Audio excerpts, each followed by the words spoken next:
Welcome, everyone, to our WWEW Women Who Encourage Women podcast. And we're in our grief series, and we're at episode 2, and we're dealing with grief etiquette. And just a disclaimer, we are solely talking about grief etiquette based on our experience or lack thereof.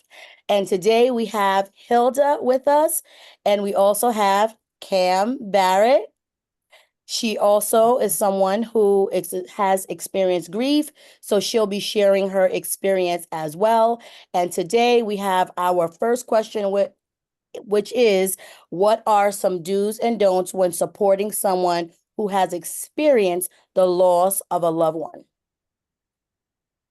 Cam Barrett, would you like to share? Yeah, sure. So my experience was having been told it's going to be okay. God knows best. And I while I get that God knows best and it's going to be okay, in the moment of having lost my mother, where it was just a few moments raw, wasn't something that I needed to hear. It was not the welcomed statement in that particular moment because I was absolutely not okay. Thank you for sharing that. I appreciate you sharing your experience, right? We know that God knows all things, he's omniscient and all that, but timing is everything. And so we have to Right. be mindful of what we say to those who we love, who are grieving, whether it be intentional or unintentional, but we just have to be very mindful that, is it fruitful at that moment? Is she going to receive it at that moment when the loss is very raw and very real at that moment? So I appreciate you sharing your transparency. Sister Hilda, would you like to share? Yeah. So for me it's also the God knows best. Which to me makes me feel also like, what do you mean God knows I mean, I know God knows best, yes. But at the time when you're grieving, you really don't want to hear that because it's like, you're saying that God took my parent away from me. And it's like, why? You know? And also, when people make you feel like you have to hurry up and grieve too, that's another thing when people want to put a time on it. I don't think there's a time on grieving, especially it depends on, I guess, the relationship you have with that parent that's gone. Absolutely. That's my that. Mm-hmm. I like that you shared that. So it's definitely the God knows best. She's in a better place. Um, oh, God knows all things. God does all things well. So you're saying that God killed my mother well, or God allowed my mother to pass away well? We know that God is in control of all things, and we know that God is a good God, but no one wants to hear in that moment when they're experiencing that loss and missing that person. No one wants to hear those words. They're not really comforting as we would think that they are. So I like that you shared that. And oftentimes we feel like, depending on what people say, is not that they come right out and say, like, hurry up and grieve, but based on their response, if we share a memory or if we say something about the deceased, it's almost as if they're trying to rush our grieving process. Mm. So, and how Yes. does that make you feel in those moments when someone is trying to, or you feel that someone is giving you a hint, like, you're dwelling on this a little bit too long, you need to get over it? How do you feel about that? I feel hurt. I feel Mm-hmm. hurt, and I also feel disappointed because I feel like you don't understand the type of relationship I had with my parent for you to give me a timeline of how long I should grieve or how I should feel at that moment. You know, it's not an easy thing to deal with. You have your moments. And if I'm talking to you about how I'm feeling about this situation, I want you to just hear me out and listen to me and not feel like, well, it's been like 4 years. Why are you still dwelling on that? Because that's my dad. And, me and my dad were very close. Mm-hmm. Well, if I'm still hurting, I think you should have a little bit of compassion for that. But I think a lot of people they don't get it. And, like my motto is not everybody thinks the same. So sometimes you just gotta be like, you know what, whatever. And I think we have a saying, who feels it knows it, right? Who feels it Right. knows it. So it's very Yeah. easy for someone who did not have a close relationship with their deceased, whether it be parent or whatever it is, to say, oh, it'll get better with time. So you're saying that I'll be okay without my mother in time. I'll be able to adapt to my new normal, but I'll never be 100% because my mother is now missing from my life. So Right. that's another one, it'll get better with time. It'll be fine in time. Are you saying I'm gonna forget my mother in time? Like, what will get better about it? She's still gonna be gone in 5 years, you know? So Right. I think a lot of Right. it is relational. I think a lot of it is lack of education. And that's one of the reasons we're here today, because we really just want to stress that if you can't say anything that's comforting, it's better to just say, I am here and I'm here for whatever it is that you need in that moment. Um, Mm. Pam, this question is for you. Can you recall a time where someone said something to you while you were grieving, or even at the start of your grief, that was very unhelpful? It was well intentioned, but but hurtful or unhelpful. Yeah, definitely unsolicited, but having been told that I need to, in response to trying to help me to see the future, like, forward heal, having been told, well, you need to decide how much time you need to grieve or how much time you're going to allot yourself to grieve. And I'm like, well, that's some interesting math, because the math ain't mathing right now. And I get it. A lot of times we miss the moment that, someone needs you versus looking at what's to come. I think we all understand that with time and support, it gets better. We get that. But I've experienced that persons have missed the moment, the here, the now, trying to shove me into a healing process that would have been a knee-jerk reaction, and untimely healing, because you got to go through the stages of healing in your own pace so that you don't miss a step, so that you don't kind of crash and burn at the end of it. So definitely being asked to calculate, my healing scale was not a helpful thing for me. Yeah, because we need to go through those emotions, right? We need to work through those emotions, whether it be anger, whether it be um lack of peace, whatever it is in that moment, we need to be able to work through the emotions. We need to be able to navigate the stages of grief at the time that we're able to navigate each stages, not based on where someone wants us to be, but where we Right. can be in that moment. So that's Right. very Right. pivotal, and pivotal, and I'm happy that you said that, because that's very, very important. You want to support someone that's grieving, the best thing you can do is to just show up for them. Because a lot of times when Yeah. someone is grieving, they don't know what they need. So that's another thing that people always say too, like, what do you need? I don't know what I need. My mother just died and we've been close for 44 years. I don't know what I need. So Right. oftentimes it's just showing up. Bring a casserole, just come and sit and just sit in silence.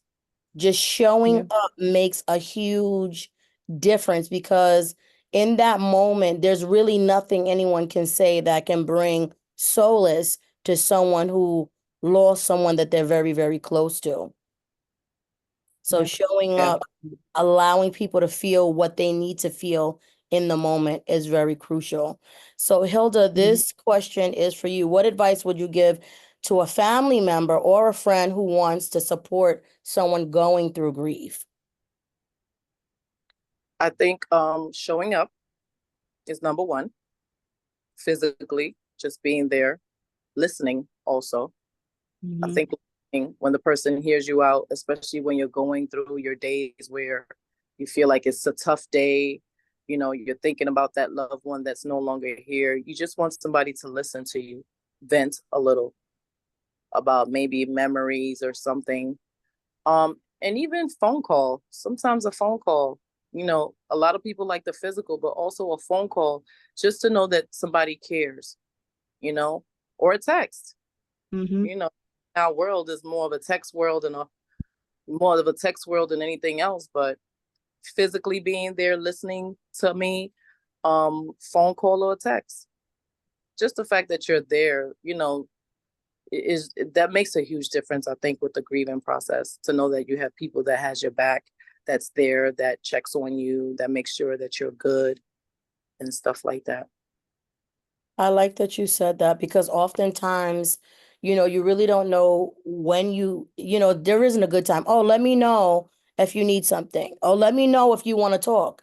But you may not know when you want to talk. You may not know anything at that moment because grief is a very tricky thing. Sometimes you feel confused. Sometimes you feel like you're in another world, literally you feel like you're having an out of body experience, and so you really are not sure what you might need. So just sending a text, calling, doing some sort of reaching out, any type of Right. reaching out. Someone always told me that they don't give a card during the funeral or the wake because everything is fresh and everything is new. They send it a month later because that's when we really need it. That's when we really Mm-hmm. need that comfort, right? When everyone is forgotten and everyone has gone home and started doing their own thing, right? And it's like, oh, Yeah. I'm here for you, but call me if you need anything. And then everybody is out the door. And then now you're left to deal with this grief on your own. So reaching Mm-hmm. out, it could be by a letter, it could be by a card, it could be by a text, it could be by just showing up and just saying, hey, I'm going to sit with you today. Yeah. Whatever you Yep. need, I'm here. I'm here for you. I'm holding space for you. Yeah. So I like that you Yeah. said Yeah. that. That's very crucial. I think that's one of the most powerful thing that we can give anyone, and that's our time. Just Yeah. I care, you matter. Yeah. And Absolutely. Absolutely. so the question, you said something about time earlier. So what are we thinking? Do we think that there is a time or a length of time that people grieve, or is grieving an ongoing process? What is our thoughts about that? Well, I mean, we're here having the conversation, and I don't think any of us has can truly say that we've reached the mountaintop and we can place the flag. And Because if I'm honest, every day I get up, it feels like it just happened. Yeah.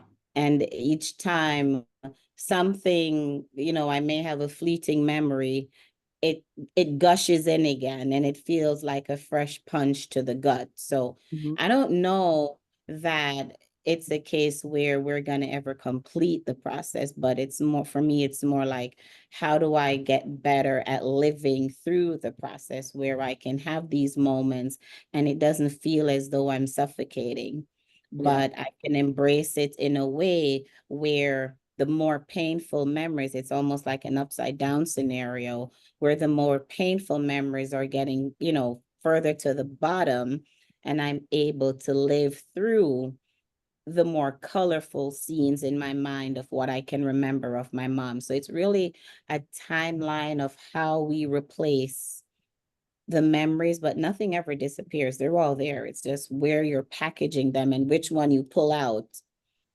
when grief hits you and says, hey. Agreed.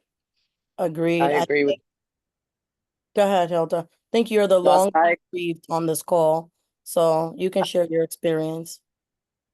Okay, so for me, I agree with Cam with what she said. Hmm. But Hmm. for me, there's a time Hmm.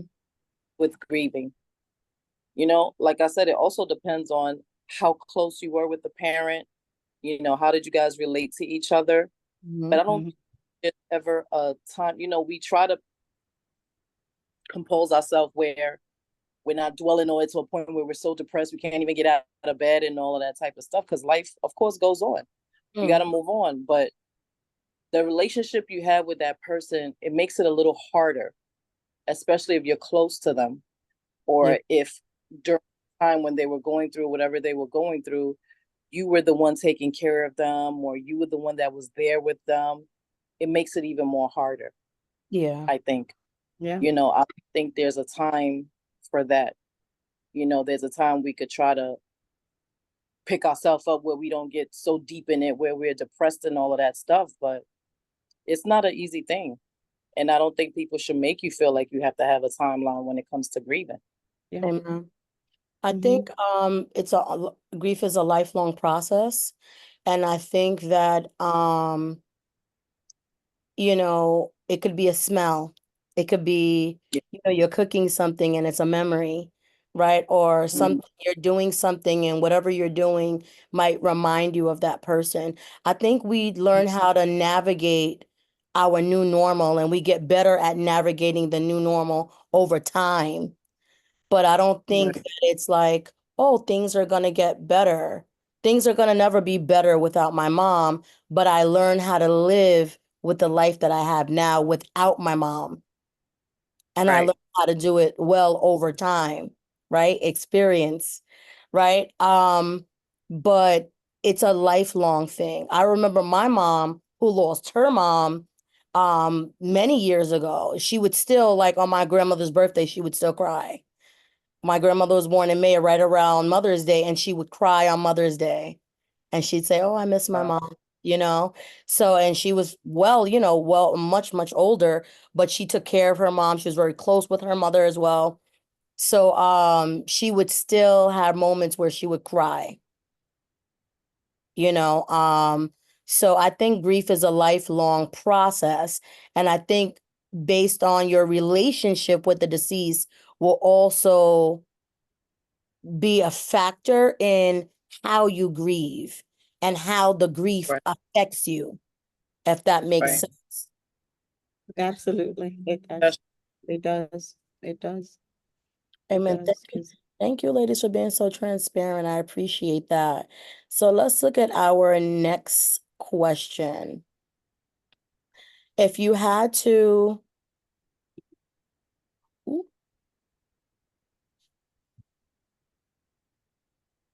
let's look at our next question. Technology, right? Um, so I want you to think about something that someone might have said to you, and what they said to you, you felt like, I never want someone else who was grieving to experience the same thing. Because that's why we're here. We want someone else to have a better grieving experience without someone saying, I'm sorry. Well, why are you sorry? Because you didn't do anything to me to be sorry about. You know what I yeah, mean? So what yeah. is something that you remember or you'd like to share, or something that you wouldn't want anyone to experience during their grieving process, and you want people to understand that, listen, this is, your intentions might be great, but you have to be mindful with how you're handling someone who's going through grief. Mm-hmm. Hilly, you want to go? sure. So I had an experience where when my dad first died, I had a family member of mine call me to ask me, oh, so you didn't set up a GoFundMe page yet? Excuse me? I said, no, sweetheart, everything is already taken care of. Thank you. I felt that was very offensive. I felt like, what do you take my father for? Or what do you take us for? Right.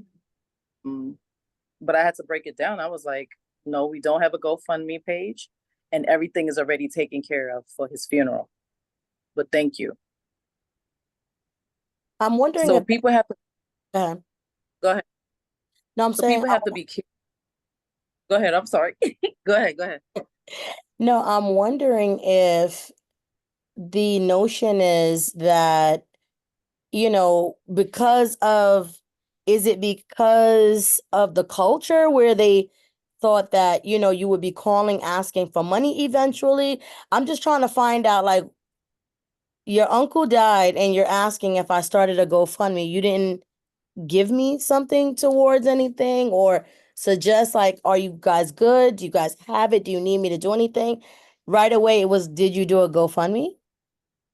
Right. I don't know if we saw a whole bunch of GoFundMe's because this was during the time of the pandemic. Right. So I don't know if she felt like because of that situation, maybe we would be doing that too. But I had to break it down to her, like, no, we're not doing that. Yeah. But you got to be how you do things and how you say things, especially when somebody's going through something that I don't want to hear that at this time when my father Yeah. is gone. And I didn't ask you for anything. So why would you think I need a GoFundMe? Right. So, Right. that was my experience with that. I was like, wait, what? I was shocked. Understood. Thank you for sharing that. So be careful with what you say, especially when it involves money. If you're going to give something, but just be mindful of how you're handling someone who is trying to arrange the affairs of their deceased loved one, because they're already Yeah. dealing with a lot as it is, and we don't want to Right. add to what they're going through. Sister Kamel? I was pulling down so many, but this one's pretty interesting. It's not about you. And I had to think about when someone says to me, it's not about you. Well, kind of like, who is it about? Right. Right. That part. But in trying to put it in context, I assumed for just saving grace that maybe they were saying, put anything else that was going on in the peripherals, put everything else aside. And the real focus here was about, your mom, laying your mom to rest. But I'm like, well, kind of technically, she's gone. Like, any other conversation, she's not even hearing it. So then it does become about me. It does become about the family, because this is where where the rubber meets the road in getting things done to move it out. But I'm like, normally when someone says it's not about you, it already starts to send alarms Oh in yeah. your head on a normal day. Yeah. To hear that on the passing, of your matriarch, you almost kind of have to like grind your gear and like squint your toes. Yeah. Like, what do you mean? Not do yeah, yeah. And you don't even know if you can figure out what they mean. And I didn't even think I wanted to figure out what they meant with it, because you just have to like package it and brace and just move on. Yeah. And I think, the message that we really just want to send today is that just be mindful of how you handle your friends, your coworkers, anyone that you know is grieving. Just be mindful. If they're sharing a memory, let them share the memory. Give them grace, because Lord knows we give others grace when we know that when people say things that they have well intentions, but it hurts our heart. We give grace. So just give us grace if we need to share a memory, whatever it is that, someone might be losing. We're talking about loss of a parent, but it could be loss of different type of loved one, a friend, a child, whatever it is. Give the person enough grace to be able to go through and just listen. That's the Yeah. Right. best thing that you could do for someone. If you don't take anything away from this podcast, be an empathetic listener. Yeah. Be someone's holding space.